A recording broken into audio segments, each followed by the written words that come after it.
Баршаңызға сәлем, мен каналыма қош келдіңіздер. Бүгін сіздерге осындай өте дәмді, жұмсақ красный бархат тортының рецептімен бөлісетін боламын. Оригинал рецепт өзім тапсырысқа жасап жүрген. Міндетті түрде видеоны соңына дейін қараңыздар. Ең алдымен айранға осылай кішкене соданы салып аламыз және де екеуін жақсылап араластырамыз. Және бұны бір шетке алып қоямыз. Енді басқа ыдысқа шекер мен жұмыртқаларды салып аламыз.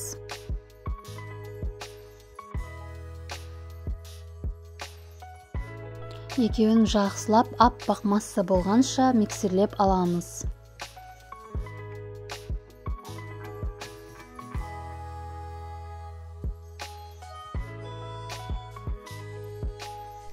Оның үстінен сұйық майымызды қосып аламыз. Және де жаңағы айранымызға енді қызыл красительді қосамыз. Менде бұл жерде индийский краситель. Осы красный бархаттың түсін өте әдемі шығарады, қып-қызыл етіп.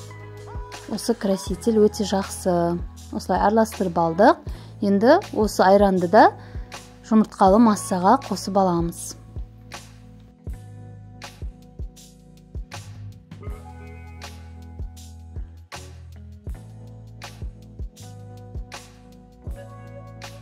Тағы да миксерлеп аламыз. Барлығын араластырып. Енді ұнымызға разрыхлителді қосамыз. Ұнды мен екі бөліп салып алдым. Міне, бірінші бөлігін саламыз. Және бір миксерлеп аламыз. Осылай араластырып.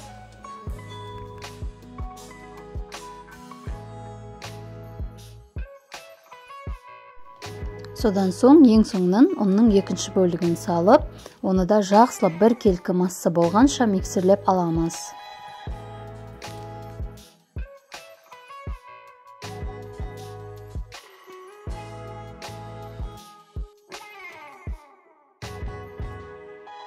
Міне біздің қамырымыз осындай болу қажет.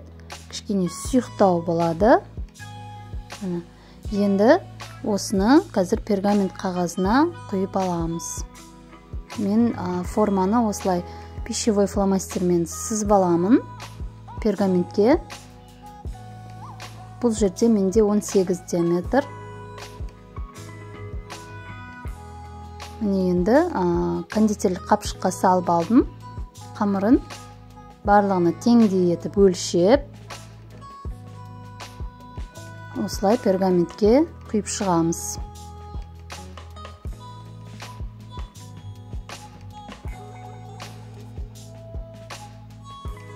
Осылай қасықпен тегістеп аламыз.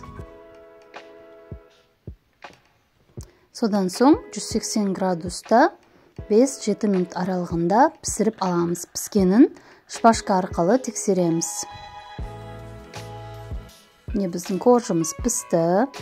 Міне шпажкамыз құрғақ болып шығу қажет. Енді осыны мен тортым тегіс шығу үшін осылай кесіп аламын.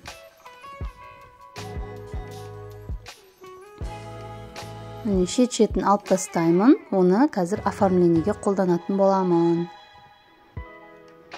Міне енді кремін дайындап аламыз. Ол үшін творожный сырды саламыз ыдысымызға. Оның үстінен шекерді саламыз. Шекер немесе сахарный пудра саласыздар. Содан соң екеуін бір келкі болғанша миксерлеп аламыз. Көп миксерлеудің қажеті жоқ. Екеуі біріксе ғана болды. Міне екеуі бірікті. Енді оның үстінен сливкимізді құямыз. Сливки міндетті түрде 33%-дан жоғары болу қажет. Әйтпесем креміміз дұрыс шықпайды, қоюланбай қалады.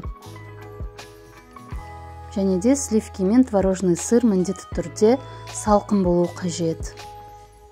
Енді осының барлығын қою крем шыққанша, плотный дейді ғой, сондай крем шыққанша жақсылап миксерлеп аламыз.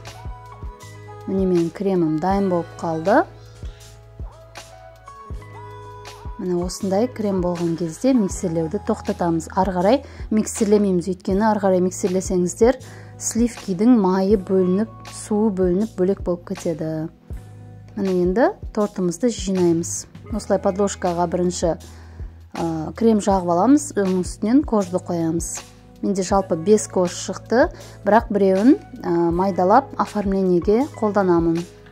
4 кожды осылай крем жағып тортты жинаймыз. Міне бұл жерде аттестатный пленкамен кольцо қойдым мен үстінен.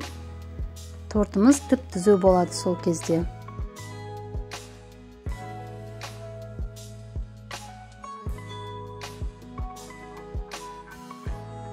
Міне соңғы кожымызды қойдық, 4-ші кожды.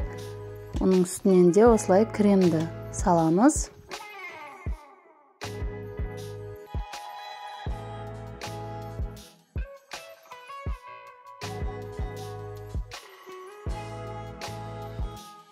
Енді тортымызды холодильникке кем дегенде 7-8 сағатқа қоямыз. Кремдері сіңіп тұру үшін. Міне, холодильникте біраз уақыт тұрды тортымыз, 7-8 сағат. Енді кольцоны алып, аттестатный пленкасын шешіп аламыз. Міне, көріп тұрғандарыңыздай тортымыз түп-түзу болып жиналған. Әп-әдемі болып, енді мен оформлениесін осылай өзінің кожын майдалап, шетіне осылай жабыстырып шығамын. Сіздер оформлениені өз қалауларыңыз бойынша жасайсыздар. Міне, және де үстіне осындай персонаждарды қойып шықтым. Бұл менде қызымның туған күніне арналған торт болды. Осылай Эльзаны жақсы көретін болғандықтан осындай оформление жасадым. Сіздер өздеріңіз қалауларыңыз бойынша оформление жасайсыздар. Осылай жаңағы кождарын майдалап, үстіне де сеуіп, солайда оформление жасасаңыздар болады. Міне енді кесіп көреміз тортымызды. Міне кескеннен көрініп тұр қандай жұмсақ екендігі торттың. Кремдері сіңіп, өте жұмсақ, өте дәмді торт. Красный бархат торты. Нағыз бархатный, ауызда еритін торт. Міне тортымыздың іші осындай. Міне өте дәмді. Егер сіздерге рецепт ұнаған болса, видеоға лайк басып, менің каналыма тіркеліп қойыңыздар. Келесі рецепттерде кездескенше сау болыңыздар.